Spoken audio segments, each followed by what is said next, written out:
അപ്പോൾ ഏത് ജാതകത്തിലും ദോഷത്തിന് നമുക്ക് പരിഹാരമുണ്ട്.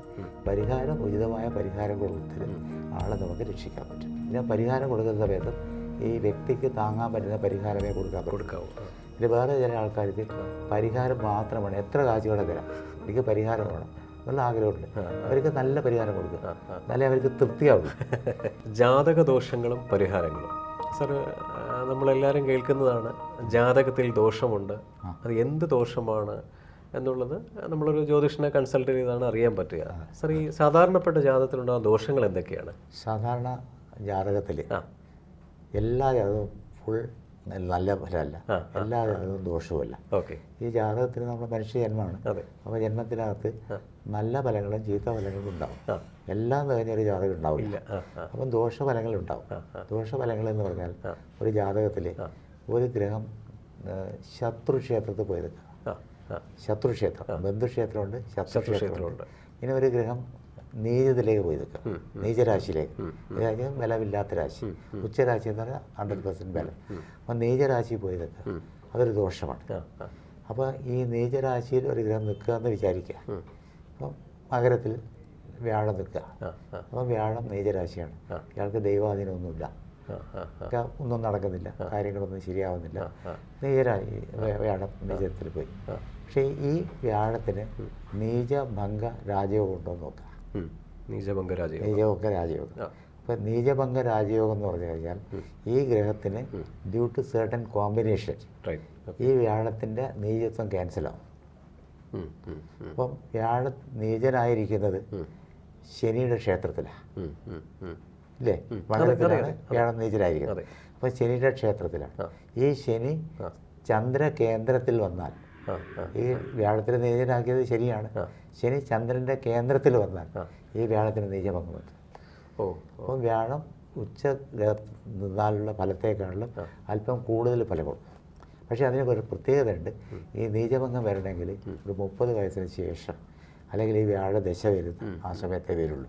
അപ്പം കുട്ടിക്കാലത്തൊക്കെ നമ്മൾ സാധാരണ കണ്ടിട്ടുണ്ട്, ഒന്നിനും കൊള്ളാത്ത കുട്ടികൾ, ഒന്നും വിചാരിച്ചാൽ ഒരു ദൈവാധീനമില്ല, അങ്ങനെ പോകുന്ന കുട്ടി ഒരു 30 വയസ്സ് കഴിഞ്ഞ ശേഷം ആള് ഒരു പോക്ക് പോയി, ദുബായിലോ എവിടെയോ പോയി, ആൾ രക്ഷപ്പെട്ടു. പിന്നെ ഒരു 5 കൊല്ലം കഴിയുന്നതല്ല, പഴയ ആളല്ല, പുതിയ ആൾ. അത് അങ്ങനെ ഇഷ്ടംമാതിരി നമ്മുടെ മുമ്പിൽ ജാതകത്തിൽ വന്നിട്ടുണ്ട്. നീചഭംഗ രാജയോഗം എന്ന് പറഞ്ഞാൽ ഈ ദോഷങ്ങൾ പരിഹരിക്കാനുള്ള യോഗമാണ്. പിന്നെ ജാതകത്തിൽ ലഗ്നാധിപൻ, ലഗ്നം എന്ന് പറഞ്ഞാൽ വ്യക്തിയാണ്, വ്യക്തി ലഗ്നാധിപൻ പോയിട്ട് 6, 8, 12 ദുസ്ഥാനങ്ങൾ പോയി യോഗം ചെയ്യാം. അപ്പം ലഗ്നാധിപൻ പോയി ദുസ്ഥാനങ്ങളിൽ പോവുക. അല്ലെങ്കിൽ 2ാം ഭാവം, ഒരു വ്യക്തിയെ നമ്മൾ അറിയപ്പെടുന്നത് 2 കൊണ്ടാണ്. 2 എന്ന് പറഞ്ഞാൽ കമ്മ്യൂണിക്കേഷൻ, കുടുംബം, കമ്മ്യൂണിക്കേഷൻ. ഞാൻ എഴുതുമോ അല്ലെങ്കിൽ പഠിപ്പിക്കുകയോ എന്ത് ചെയ്യുന്നത് നമ്മൾ കമ്മ്യൂണിക്കേഷൻ. വാക്ക് ശരിയല്ലേ തന്നെ എല്ലാം പോയില്ലേ. അപ്പോൾ ഈ 2ാമത്തെ ഭാവത്തിൽ ഒരു പാവഗ്രഹം, 2ാം ഭാവാധിപൻ പാപക്ഷേത്രത്തിൽ പോവുക, അല്ലെങ്കിൽ പാപക്ഷേത്രത്തിന് അധികം 2ൽ വരിക, അപ്പോൾ മോശമായി. അപ്പം കമ്മ്യൂണിക്കേഷൻ മോശമായി. അതിനെന്ത് ചെയ്യുക? അത് നമ്മൾ ലഗ്നത്തിനെ ബലപ്പെടുത്തുക. ലഗ്നാധിപനെ ബലപ്പെടുത്തി കഴിഞ്ഞാൽ ഈ ദോഷവശങ്ങൾ ഒരു പരിധി വരെ കുറക്കാം. കംപ്ലീറ്റ് കുറക്കാൻ പറ്റില്ല. ഇപ്പോൾ ഒരാളുടെ ജാതകത്തിൽ 2ൽ ബുധൻ നിൽക്കുക, നല്ല ബുദ്ധിപരമായിട്ട് സംസാരിക്കാൻ കഴിയും. 2ൽ ചൊവ്വ നിൽക്കുക, പെട്ടെന്ന് ചൂടായി പറയും. അപ്പോൾ അതിനെ തണുപ്പിക്കാനുള്ള പരിഹാരങ്ങൾ കൊടുത്തു കഴിഞ്ഞാൽ അത് ചെയ്യാം. ഒരു പരിധി വരെ, കംപ്ലീറ്റ് നമുക്ക് ദോഷങ്ങൾ മാറ്റാൻ പറ്റില്ല, ഒരു പരിധി വരെ. പിന്നെ ആളെ ബോധവാനാക്കുക. എല്ലാ ആരോടും സംസാരിക്കുന്ന സമയത്ത് യു ബി വെരി കെയർഫുൾ, ആലോചിച്ച് സംസാരിക്കുക, പെട്ടെന്ന് മറുപടി കൊടുക്കാതിരിക്കുക. ഇപ്പോൾ ഒരു കാര്യം എന്നോട് പറഞ്ഞു, 5 മിനിറ്റ് ആലോചിച്ച് സംസാരിക്കുക. പിന്നെ നമ്മളെ കയ്യിൽ നിന്ന് വീണ്ടും വാക്ക് പറഞ്ഞു പോയാൽ പിന്നെ തിരിച്ചെടുക്കാൻ പറ്റില്ല. അപ്പോൾ അതുകൊണ്ട് കെയർഫുള്ളായിരിക്കും. അങ്ങനെ ദോഷജാതകം ഇഷ്ടമായിരിക്കുന്നുണ്ട്. പിന്നെ 10ാം ഭാവാധിപൻ, അപ്പോൾ 10 എന്ന് പറഞ്ഞാൽ കർമ്മമാണ്. കർമാധിപൻ പോയിട്ട് 12ൽ നിൽക്കുക. 12 എന്ന് പറഞ്ഞാൽ സാധാരണ പറയുന്നത് ഇയാളുടെ ജോലിയിലൊന്നും രക്ഷപ്പെടില്ല, ഒരു ഗുണവും ഇല്ലാതെ. പക്ഷേ ഇയാൾക്ക് നല്ലൊരു അവസരം വന്നു, നാട് വിട്ട് ദൂരസ്ഥലത്തേക്ക് പോകാൻ വന്നു കഴിഞ്ഞാൽ 10ാം ഭാവം 12 പോയി, നാട് വിട്ട് പോയി കഴിഞ്ഞാൽ ടോപ്പ് ലെവലിലെത്തും, നല്ല ലെവലിലെത്തും. 9ഉം 12ഉം കൂടി ജാതകത്തിൽ ബന്ധം വന്നാൽ വിദേശ യോഗത്തിൽ. അപ്പം ഒരു ജാതകത്തിലും ദോഷവുമില്ല. ആ ദോഷം എന്താണെന്ന് കണ്ടുപിടിച്ച് അതിന് ഉചിതമായ പരിഹാരങ്ങൾ കൊടുത്താൽ നാട്ടിലൊരു രക്ഷയില്ല. ഞാൻ ഒന്നും രക്ഷയില്ല, ഒരു ജോലിയും കിട്ടുന്നില്ല. നമ്മൾ ജാതകം നോക്കി 9ഉം 12ഉം ഭാവാധിപൻ, 10ാം ഭാവാധിപൻ 12ലാണ്, ലഗ്നാധിപൻ 12ലാണ്. നമുക്ക് പറയാം ഒന്ന് പുറത്തേക്ക് പോയിക്കൂടെ, സാറേ ഞാൻ ഇങ്ങനെ ഇന്നേരം ആലോചിച്ചിട്ടില്ല, ഒന്ന് പോയി കഴിച്ചാൽ will be in top level. നമ്മളാൾ പറഞ്ഞു കൊടുത്താൽ അദ്ദേഹം ട്രൈ ചെയ്യും, അദ്ദേഹത്തിന് ജോലി കിട്ടും, പൊതുവെ നല്ല ലെവലിൽ തിരിച്ചു വരാൻ പറ്റും. അപ്പോൾ ഏത് ജാതകത്തിലും ദോഷത്തിന് നമുക്ക് പരിഹാരമുണ്ട്. പരിഹാരം ഉചിതമായ പരിഹാരം കൊടുത്തിൽ ആളെ നമുക്ക് രക്ഷിക്കാൻ പറ്റും. അല്ല എല്ലാ ജാതക ദോഷം എല്ലാ ജാതകത്തും അല്ല, ദോഷത്തിന് നമ്മൾ പരിഹാരം കൊടുക്കണം, ഉചിതമായ പരിഹാരം.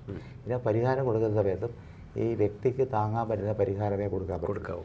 ഇത് വേറെ ചില ആൾക്കാർക്ക് പരിഹാരം മാത്രം വേണം, എത്ര കാശ് വേണം തരാം, എനിക്ക് പരിഹാരം വേണം എന്നുള്ള ആഗ്രഹമുണ്ട്. അവർക്ക് നല്ല പരിഹാരം കൊടുക്കുക, എന്നാലേ അവർക്ക് തൃപ്തിയാവുള്ളൂ. അതേസമയത്ത് പാവപ്പെട്ട ഒരാളോട് 1,00,000 രൂപയുടെ പൂജ പറഞ്ഞു കഴിഞ്ഞാൽ വളരെ കഷ്ടമാണ്. ഇയാളെടുത്ത് പോയതേ അബദ്ധമായി. അപ്പോൾ അദ്ദേഹത്തിന് പറ്റുന്ന വിധത്തിലുള്ള മനസ്സ് പോസിറ്റീവാക്കി അതിൽ നേരെയാക്കുന്ന പരിഹാരത്തിന് നല്ല ഫലമുണ്ടാകും. അത് മനസ്സോടുകൂടി ചെയ്തു കഴിഞ്ഞാൽ അതിൻ്റെ ഫലമുണ്ടാകും.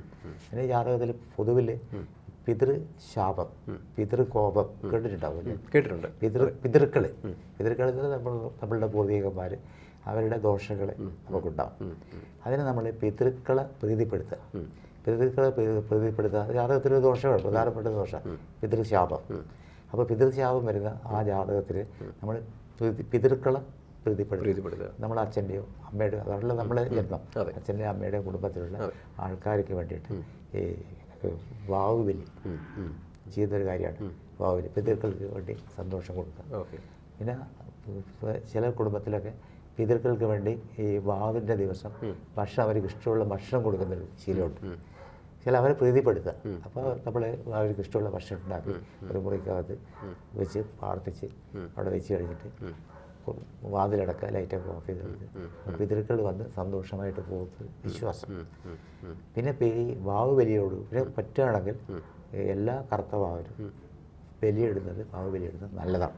ഇത് എല്ലാവർക്കും പറ്റുന്നവരില്ല. അറ്റ്ലീസ്റ്റ് ഒരു വർഷത്തിൽ ഒരു ദിവസമെങ്കിലും ഒരു വാവൊരിക്കലെടുത്ത് ബലിയിടുക. അല്ലെങ്കിൽ നമുക്ക് ഏറ്റവും അടുത്ത ഇപ്പോൾ അമ്മയോടാണോ അച്ഛനോടാണോ കോപം നമുക്ക് തോന്നുന്നത്, ജാതകം കണ്ടറിയാം. അമ്മ ദുസ്ഥാനം, ചന്ദ്രൻ ദുസ്ഥാനത്താണെങ്കിൽ അമ്മയുടെ സൈഡ്, സൂര്യൻ ദുസ്ഥാനത്താണ് പിതൃ, ചൊവ്വ ദുസ്ഥാനത്താണ് സഹോദരൻ. അങ്ങനെ ഓരോ ഗ്രഹത്തിലും ഓരോ കാരകത്തോടും. അപ്പോൾ അച്ഛൻ അനുകൂലത്തിലല്ല നിൽക്കുന്ന സമയമാണെങ്കിൽ, അല്ലെങ്കിൽ അച്ഛൻ മരിച്ചത് ഒരു ദോഷ സമയത്താണെങ്കിൽ അച്ഛന് വേണ്ട കർമ്മങ്ങൾ ചെയ്യണം. അതിന് വാവുബലി ഇട്ടുകൊടുക്കുക. അല്ലെങ്കിൽ അച്ഛൻ മരിച്ച ശ്രാദ്ധ കൂട്ടുക. അപ്പോൾ ഒന്നും വീട്ടിൽ പറ്റിയില്ലെങ്കിൽ പുറത്ത് ഇത് കൂട്ടുന്ന സ്ഥലമുണ്ട്, അവിടെ പോയിട്ട് അവിടെ പോയി ചലാമറ്റപ്പഴൊക്കെ പോയിട്ട് ശ്രാദ്ധ കൂട്ടുക. അങ്ങനെ ചെയ്തു കഴിഞ്ഞാൽ ഈ ജാതകത്തിലുള്ള ദോഷങ്ങൾ നമുക്ക് കുറക്കാൻ പറ്റും. ഈ ജാതകത്തിലെ ദോഷങ്ങൾ അവരവരുടെ ജാതകം നോക്കിയിട്ടാണല്ലോ പരിഹാരം ജ്യോതിഷൻ കൊടുക്കുന്നത്. അപ്പോൾ ഈ കോമൺ ആയിട്ട് നമുക്ക് ചെയ്യാൻ പറ്റുന്ന ഈ ഗായത്രി മന്ത്രജപങ്ങളോ അല്ലെങ്കിൽ വേറെ എന്തെങ്കിലും മന്ത്രജപങ്ങളോ സാധാരണ ഒരു മനുഷ്യന് ആ മന്ത്രജപം അനിവാര്യമാണോ? മന്ത്രജപത്തിൽ അത്ര വലിയ കാര്യമൊന്നുമില്ല. ഇല്ല. മന്ത്രസിദ്ധി വരിക എന്നൊക്കെ പറയുന്നത്, മന്ത്രസിദ്ധി വരിക എന്ന് പറഞ്ഞാൽ നമ്മൾ ഒരു കാര്യം ചെയ്യാം, മന്ത്രം ജപിക്കുന്ന സമയത്ത് ആ മന്ത്രത്തിൽ മാത്രം കോൺസെൻട്രേറ്റ് ചെയ്യണം. നമ്മൾ സാധാരണ എന്താ ചെയ്യുന്നത്, ഈ ജപമാല ഇങ്ങനെ എണ്ണി ചെയ്യുന്നു. നമ്മൾ എണ്ണേണ്ട കാര്യമില്ല. അപ്പോൾ ഗായത്രി ജപിക്കാം. രാവിലെ എഴുന്നേറ്റ് ഒരു ഏറ്റവും വലിയൊരു പരിഹാരം, രാവിലെ എഴുന്നേറ്റ് കുളിച്ച് മാറി നേരെ കിഴക്ക് നോക്കി ഗായത്രി ജപിക്കാം. പൂർണ്ണമായിട്ട് ഫലം കിട്ടും. സൂര്യനെ നോക്കി സൂര്യ നമസ്കാരം ചെയ്തിട്ട് ചെയ്യാം. ആദിത്യ ക്ഷേത്രത്തിൽ പോകാം. ആദിത്യപുരമൊക്കെ കേട്ടിട്ടുണ്ട്. അത് ഞായറാഴ്ച, മാസത്തിലെ ആദ്യത്തെ ഞായറാഴ്ച വരുന്ന സമയത്ത് ആദിത്യ പൂജ ആദിത്യ ക്ഷേത്രത്തിൽ പോയി ചെയ്യാം. അപ്പോൾ ആദിത്യൻ പ്രീതിപ്പെട്ട ഇതിനുള്ള നമുക്കെല്ലാം ആദിത്യ ഹൃദയം വായിക്കുന്നത് നല്ലതല്ലേ? ആദിത്യ ഹൃദയം വളരെ നല്ലതാണ്. ഗായത്രി ജപിക്കുന്ന എല്ലാവർക്കും ചെയ്യാം. പിന്നെ വേറെ ഒരു തെറ്റിദ്ധാരണയുണ്ട്, സ്ത്രീകൾക്ക് ഗായത്രി ജപിക്കാൻ പാടില്ല. തെറ്റാണ്. സ്ത്രീകളായി വിചാരിച്ചുകൊണ്ട് ഗായത്രി ജപിക്കാൻ പാടില്ല എന്നൊരു ഒരു പുസ്തകത്തിലും ഒരു നിയമത്തിലും പറയുന്നത്. പക്ഷേ സ്ത്രീകൾക്ക് പുരുഷനായാലും വ്യത്യസ്തമായ കുറച്ച് ദിവസങ്ങളുണ്ട്. ആ ദിവസങ്ങൾ ഗായത്രി ജപിക്കാതിരിക്കുക. അത് ഈ കേരളം വിട്ടുപോകുന്ന സമയങ്ങളിൽ ചിലടത്ത് പറയുന്നുണ്ട്, ഇപ്പോൾ ഗായത്രി മന്ത്രം ജപിക്കുന്ന സമയം നമ്മളെല്ലാവരും പഠിച്ചു വന്നതും കേട്ട് വന്നതും ആണ് ഓം തത് സവിതുർ വരേണ്യം, അതിങ്ങനെ പറയുക എന്നുള്ളത്. അപ്പോൾ ഓം വേണ്ട, ഓംകാരം വേണ്ട, അല്ലാതെ പറയാൻ പറയുന്നുണ്ട്. അത് കണ്ടിന്യൂഷൻ പ്രോസസ്സിൽ പോകണമെന്ന് പറയുന്നുണ്ട്. അതിനെന്തെങ്കിലും കറക്റ്റ്? ഓംകാരം ഇല്ലാതെ ഒന്നുമില്ല. നമ്മുടെ ജീവൻ തന്നെ നിലനിൽക്കുന്ന ഓംകാരത്തിലാണ്. അപ്പോൾ ഓംകാരത്തോടുകൂടി തന്നെ ജപിക്കണം. അത് ഈ ഇപ്പോൾ ജ്യോതിഷികൾ ഇഷ്ടമായി ഒരുപാട് ജ്യോതിഷികളുണ്ട്. അപ്പം പലരും പല ലെവലിലുള്ള അഭിപ്രായങ്ങൾ പറയുന്നു. ആ എല്ലാ അഭിപ്രായങ്ങളും ഒരാൾക്ക് ഉൾക്കൊള്ളാൻ പറ്റില്ല. തീർച്ചയായിട്ടും നമ്മൾ സിമ്പിളായിട്ടുള്ള പരിഹാരങ്ങൾ പറയാം. ഗായത്രി എല്ലാവർക്കും ജപിക്കാം. ശരി. ഈ കിഴക്കോട്ട് തിരിഞ്ഞ് സൂര്യനെ നോക്കി നമസ്കരിച്ച് ആ ആ ഗായത്രി ജപിച്ചാൽ ഐശ്വര്യം ഉണ്ടാവും, ദോഷങ്ങൾ മാറി കിട്ടും. സന്തോഷം സാറേ. ഈ ജാതകനും ഉണ്ടാകുന്ന ദോഷങ്ങളും പരിഹാരങ്ങളും അത് എല്ലാവരും കോമൺ ആയിട്ട് ഫേസ് ചെയ്യുന്നൊരു പ്രശ്നമാണ്. എല്ലാ ജാതകത്തിലും ദോഷമുണ്ട്, നല്ലതുമുണ്ട്.